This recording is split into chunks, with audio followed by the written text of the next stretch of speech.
Kali mmeanza kwa kutoa ndege. Tungependa kufahamu, hatujasikia ahadi rasmi kabisa kuanzia bao la mama hilo la kwanza, na endapo Simba atachukua ubingwa, kitu gani hasa kama serikali mmewaandalia? Kwanza kwenye bao la mama, kwa sababu tuko kwenye nusu ya kwanza hizi finali, tumalize mchezo wa kesho alafu ahadi itakuja. Lakini kwenye bao la mama, Mheshimiwa Rais ameniagiza kusema kwamba bao la mama sasa hivi ni milioni 30.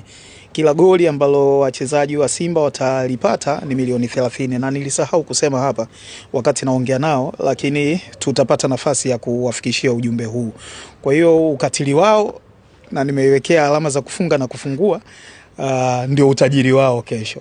Sikuja na hela hapa, lakini nitawahakikishia kwamba mabao watakayofunga tukifika nyumbani watakutana na hela zao hapo.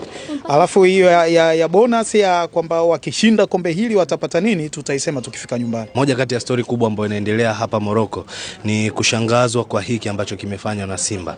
Wengi wanadai wachezaji wengi ni mara yao ya kwanza kushiriki fainali, na wengine kwa asilimia kubwa ni mara yao ya kwanza kushiriki haya mashindano. Pengine kuna uzito wote kupitia hiki kuwafanya RS Berkane kuingiwa uoga katika mchezo huo, hasa zaidi baada ya taarifa kutoka kwamba mchezo unaweza kupelekwa Zanzibar.